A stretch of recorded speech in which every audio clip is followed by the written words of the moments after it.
Hello. Welcome to Life Matters with Nate and Jen. This is episode 7, and today we're going to talk about finances and how they can impact your marriage and some tips on how to improve finances and that kind of Yeah, thing. very important subject. Yes, and it comes up often. So we thought that we would go ahead and tackle this one. And so, why would we want to talk about finances? Well, the Father talks about finances a lot all through the Bible, finances, stewardship, all kinds of things that have to do with money and Yeah, how we handle our money. And we know that money problems are cited in the majority of divorces, at least as part of some of the problems that led a couple to get divorced. We also know that money problems are one of the top stressors in most marriages. And so, really, it's a issue throughout couples that are staying together and couples that are breaking up. And we just felt like this would be a good topic to yeah, tackle. yeah. It's a huge topic. There's so much to say about it. This isn't going to be exhaustive. We're just going to share a few foundational tips, and hopefully these will be helpful to you. And many of these, even if you're single, if you just put them into practice, Yes. more on the financial end, not on the communication end. But let's begin with some money mistakes. We've all made money mistakes, right? Yep. Let's be honest. And I know some people are going to disagree on this one, and this is not a chastisement if you do it a different way. You can do whatever you want. This is just our opinion. So, our show, our opinion. So, number one, having separate bank accounts. We both believe that that is a mistake for a number of reasons, but it can very easily devolve into a yours or mine instead of an ours. And, the two become one. So if we can't handle a bank account together, it's going to be hard to have that oneness, right? And also sometimes a money mistake may be, different disagreements about lifestyle. We have to be on the same page, right? I mean, one of the spouses can't be desiring the lifestyle of the rich and famous, and the other one, wants to eat cold oatmeal 3 times a day, and you have to be on the same page. Try to find some Compromise. some balance. Yeah, Yep. compromise. And remember, again, you are on the same team, right? You do have an enemy, but it's not your spouse. The enemy Right. is Satan and his evil workers, and even sometimes people in the world. Just other individuals that are seeking to get something from us at our expense. Another money mistake is comparing ourselves to others, and Mm-hmm. that is a big trap because a lot of times what you see is not necessarily what you get. I mean, we say the grass is greener on the other side. We've mentioned this before in other videos in the the sense of coveting another person's Mm-hmm. spouse. Well, you can covet as a couple. You could covet another family's finances or the Mm-hmm. appearance. Right. Yep. And oh man, they got this new boat and they got 2 snowmobiles, and you They just know, went on a cruise together or whatever. Not that any of that is bad, yeah, but we don't know what other people's financial situation is. If yeah, they're struggling with debt, but they're trying themselves to have all the things, sure. just pay attention to your own lifestyle and know what you're committing to. Yeah, we shouldn't, covet anything from anybody else. I mean, that's a biblical principle. So, keeping up with the Joneses, if you're constantly paying attention to what the Joneses are doing, and you don't have contentment, you're going to have that, that desire, that temptation to keep up with the Joneses. Sure. And I guess we have down here expectations as well. Sure. Um, Sometimes we have these ideas in our head of what we should have at this stage of the game, or we should, have because our neighbors have it or whatever. So it's kind of along yeah. that same line. And young people, often, Jennifer and I both grew up in upper middle class families. And so we always had what we needed and most of what we wanted. Mhm. And, our parents worked hard. And our dads, especially, they had both had very good jobs. And, a lot of times young people, we get married and we expect to have the same lifestyle as our parents. And, most of the time our parents have been working 20, 30 Yeah, years. they've They're been at the married a long Yeah, they've time been and married a they've long built up to time. that point. Yeah, They may be at the peak of their earnings with the mhm, company or whatever that, or if they own their own business. So, there are some unreasonable expectations. We have to be aware of that. sure. A couple of other money mistakes. One is letting the kids run the show. So if you have kids, you know they're very expensive. Yes. They're Amen. worth it, Amen, but sister. Preach it. but they can be very expensive, and they will always be asking for things. And some of that is to be expected, and they are things that they need. But Yep. you, as a couple, need to be on the same page and kind of filter those things through what is a want and what is a need, and having them take some responsibility, Yep. maybe if they're old enough to pitch in, for things that they're wanting or needing. You're gonna have to work that out with your children and with your spouse. But Yep. that is a money mistake to just let the kids run the show, because they will know, they can sniff it out when Yeah. you've got cash in your wallet. And kids can Yeah, kids can ruin a budget fast. yeah, We're going to talk absolutely. about budgeting today as well, but Yep. one of the things that, we've always done is we've typically allowed our kids to do, one extracurricular sport and maybe one extracurricular other, whether that's band Hmm. or, just as example, chess club or whatever it is, agriculture.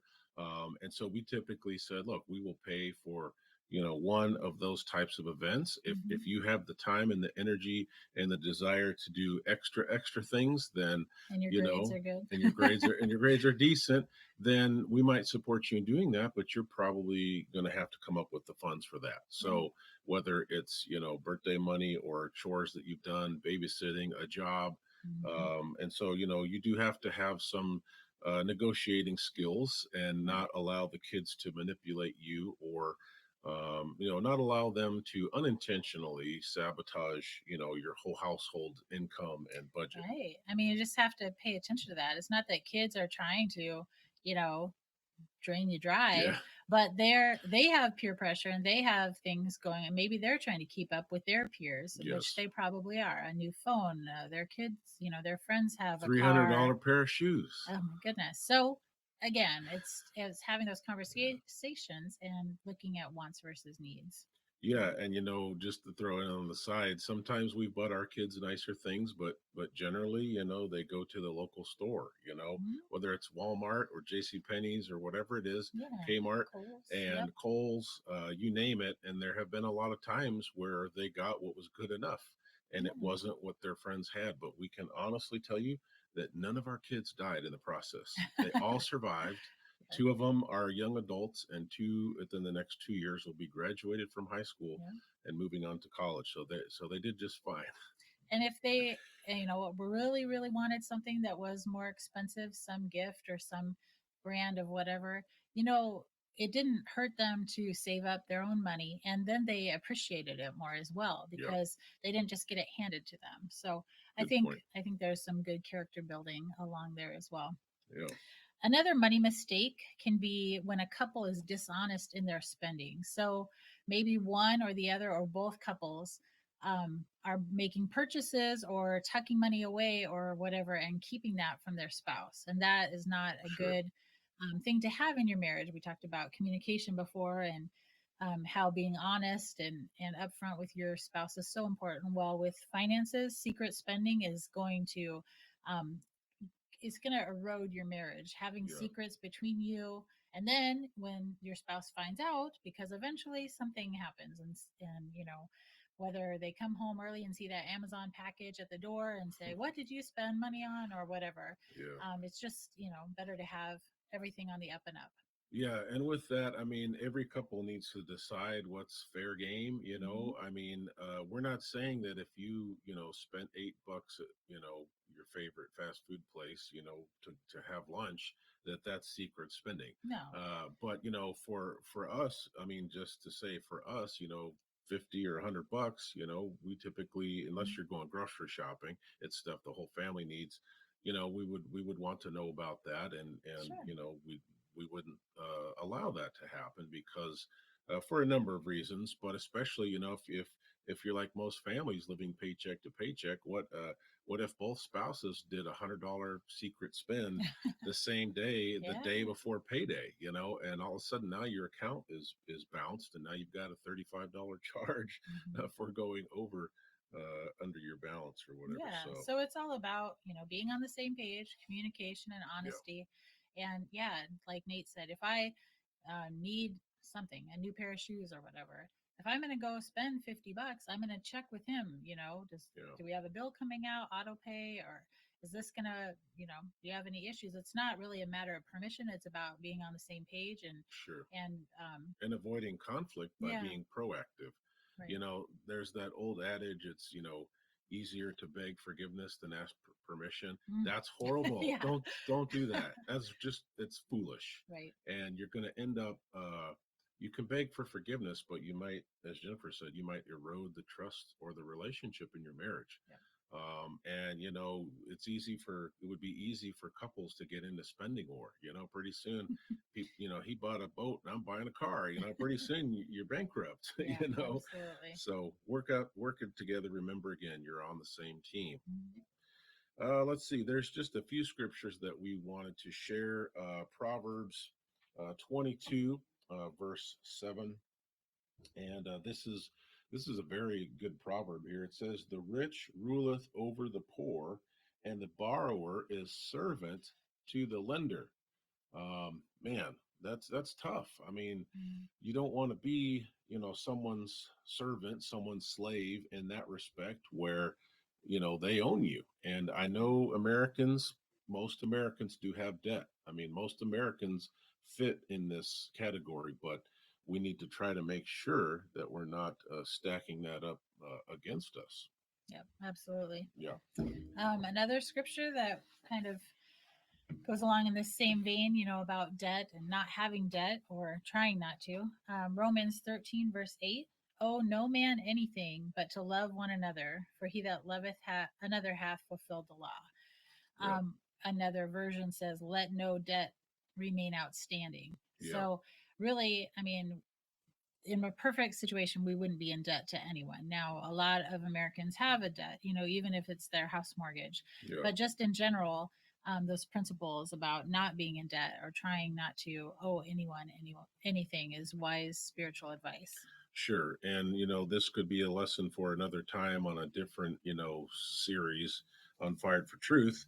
But there are so many instructions in Scripture regarding stewardship of Yeah. our resources, of our finances, regarding contentment, you know, learning to be content in all things, generosity or giving, honoring the Father with our wealth Mm-hmm. and of our first fruits. Again, Right. that's a whole nother lesson, but just look up those types of things in Scripture: stewardship, contentment, generosity, giving, first fruits, wealth, all of those things. And I think Deuteronomy 8:18 talks about how the Father, the Creator, gives us the power to To me. create Yeah. wealth, to Mm-hmm. to make wealth.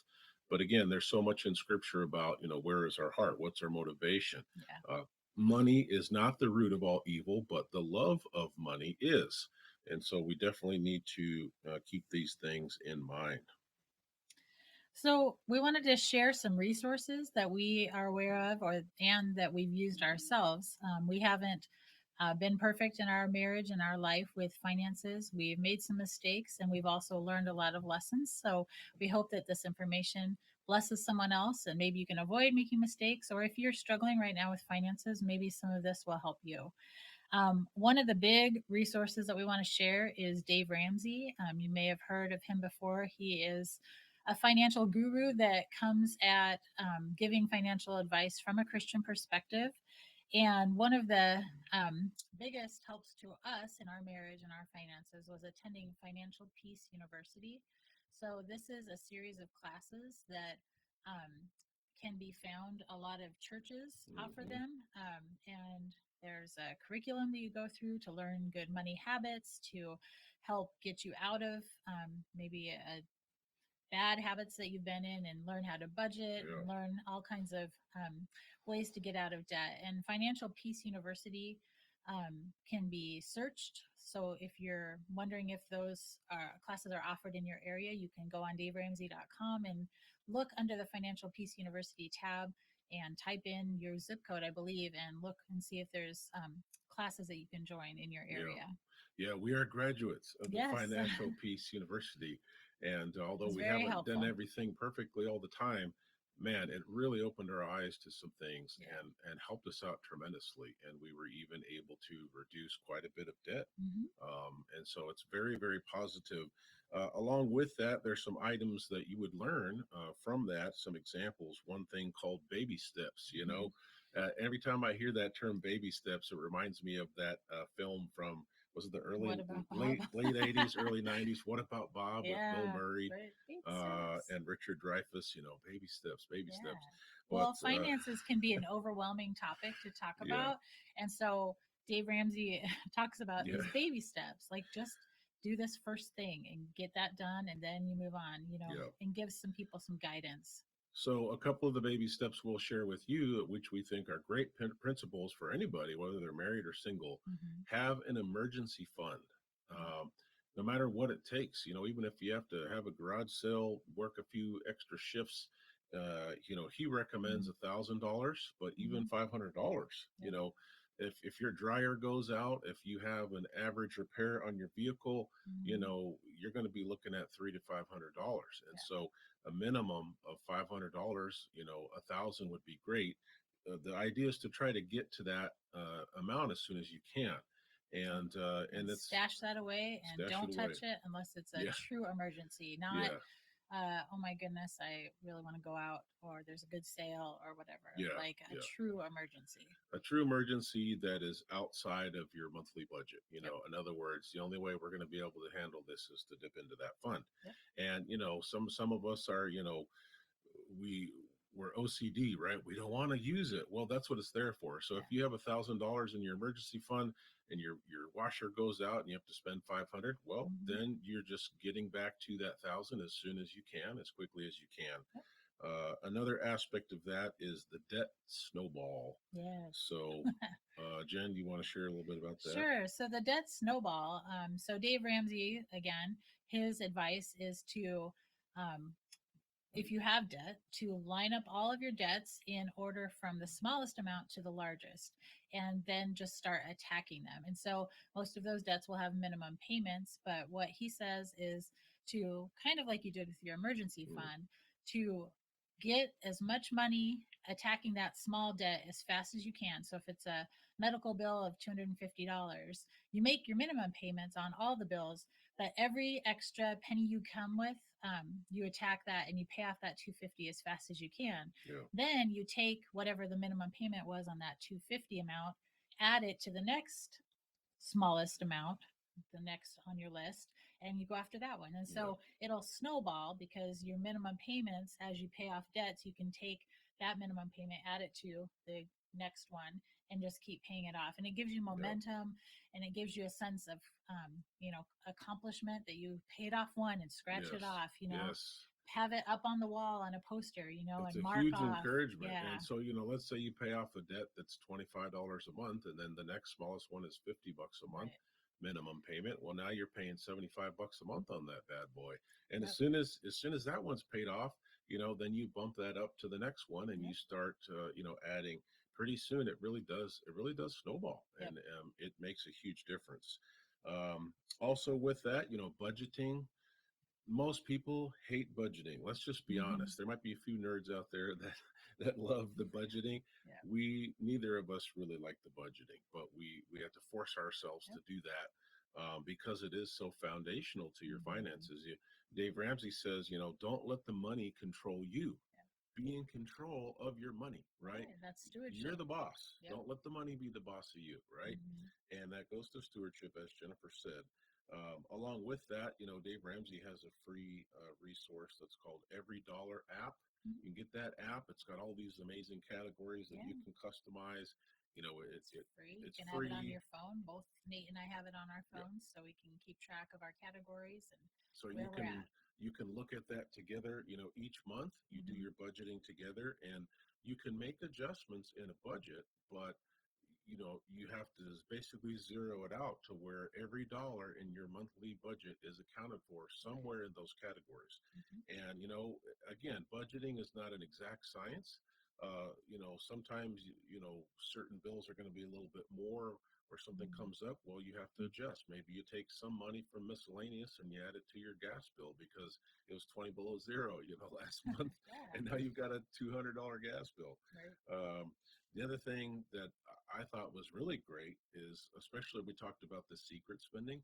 Well, and we don't get paid by Dave Ramsey. I just want to say that we don't have any kickbacks. We're Nope. just taking the best items out of the program that helped us. Absolutely. One of the things he said was that couples should have, or an individual could have this as well, but especially for couples, have a category every month called blow money.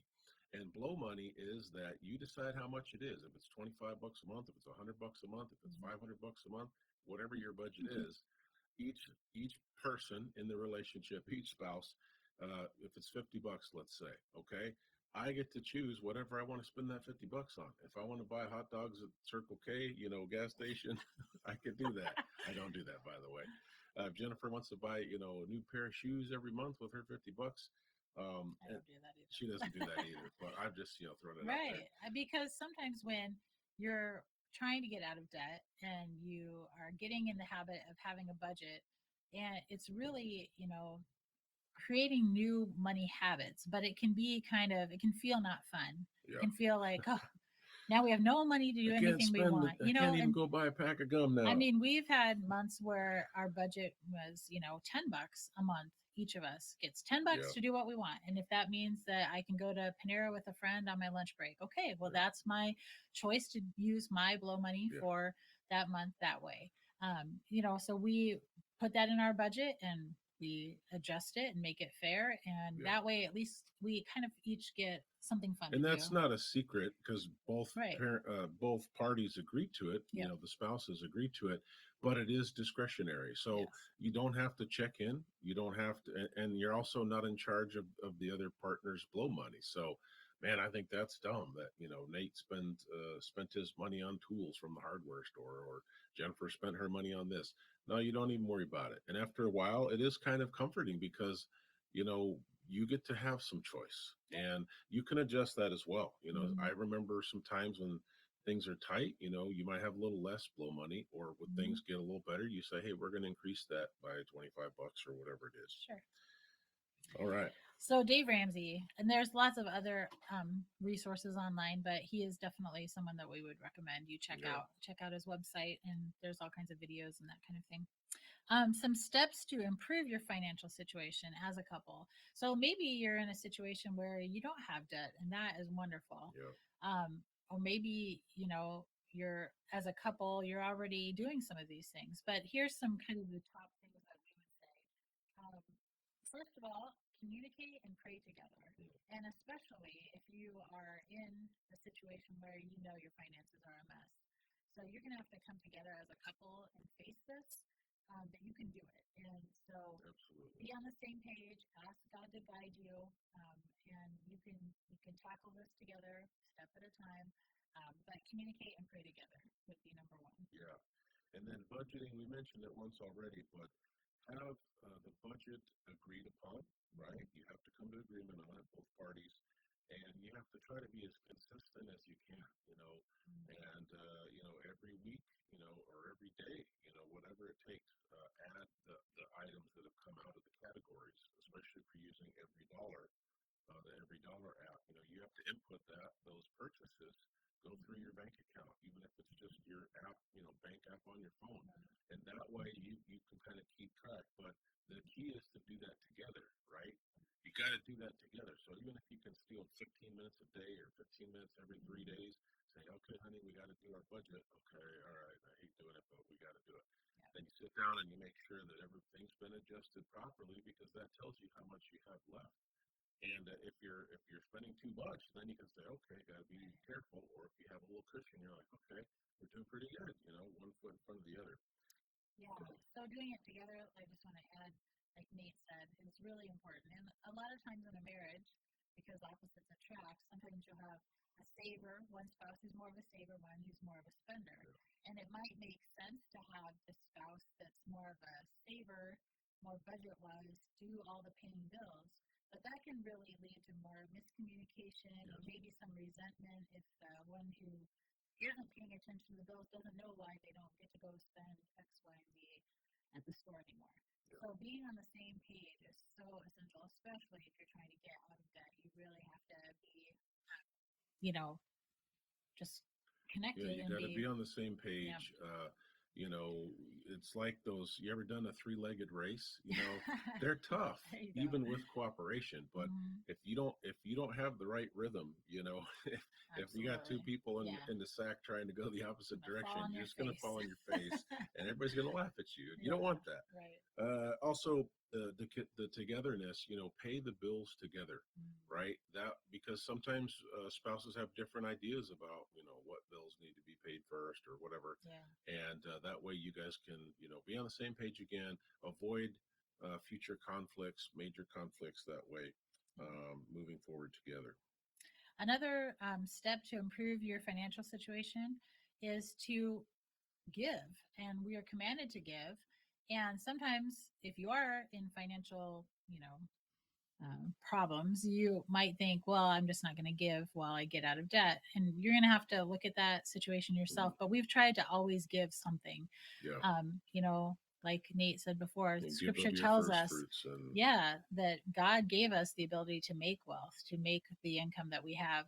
And so we've given something and blessed others. And so that's one of the steps that we need to keep in mind. and when we give, his grace will abound. He'll give us Mhm. enough for our needs and to be able to do good works in his name and Yep. help others out. Yep. Another is to save. And sometimes that's that emergency fund, right? Having that emergency fund might be your main focus while you're trying to get out of debt. Yeah, And then putting all your extra income that comes in into decreasing debt. But having a savings is an important part of stewardship as yeah. well. And just a random thought popped into my mind. Jennifer and I, we love to go to the Mexican restaurant, right? If we could afford it, we'd go there every day. But sometimes, there might be a few weeks where your daily bread is a peanut butter sandwich. Do whatever you got to do. Dave Ramsey calls it getting gazelle intense. Mhm. And I don't really like the gazelle thing, but I understand intensity. Yep. And so you got to do what you got to do to meet those goals. Mhm. Let's see what else. Commit. Oh, this is a hard one, but it's Yeah. important. Commit to no new debt. So we're not getting another credit card. We're not taking Right. out another, second mortgage on the house so we can get a nice patio in the back. We have to commit to say, while we're doing this and while we're reducing debt, we are, and getting our finances stabilized, we are not going to incur new debt. Yeah, and that Um, really goes against everything in America, I think. yeah, I mean, I can't go you're to abnormal if you're not. any department store Yep, without them, I mean, almost shoving a new line of credit down my throat. Well, yeah, are you going to put this on your charge? Well, you could save 20%. No, I really won't save 20% because if I don't pay it off, yep, then it'll be a year out and I'm still paying off this, yeah. purchase. So you really have to stick to your guns and just commit.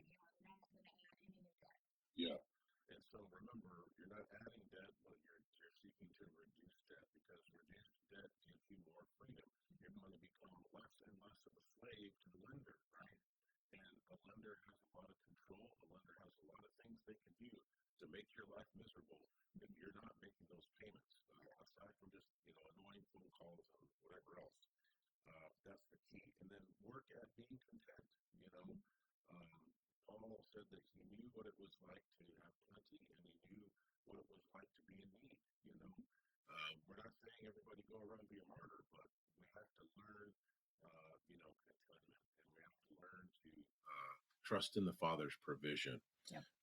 And then the last thing we have on here is teach your children about financial foundations. Mm-hmm. Obviously, younger kids, you're going to have to, dial this down a little bit. Don't give them the talk we just gave, Mm-hmm. but some of these key points about stewardship Yep. and being Giving. content, Mm-hmm. giving, saving. because however they get used to doing that, they're going to behave that way typically later. Yep. And they're also going to be watching your example, right? Kids learn from their parents, whether they Mhm. admit that or not. We typically become some form of our parents, right? Mhm. We say, "Oh, I'm never going to be like my parents," but it goes to that example. So we have to train them up. Of course, train them up in the Creator, in the commandments, and all of that. But we want to train them up to help them with their finances as well, so they can be good stewards. All right. Well, thank you guys so much for joining us. Nate and Jen, Life Matters, episode number 7, Financial Foundations. We hope that these videos are encouraging to you, challenging in a good way. Reach out to us. You can email us at nate@firedfortruth.org. If you have questions, comments, you can leave comments in the video here. Hit us up on Facebook, and feel free to submit items that you think would be good Mhm. for a future video. It's possible that we may take some of those suggestions after we've kind of, blown through a bunch of the ones that we definitely wanted to talk about. And we hope that you guys will be blessed, and that you'll take care this week. And we'll see you next time. And remember, uh, remember that it's really all about trying to be a good steward of the Father, what He has given to you. All right. Take care. We'll see you next time.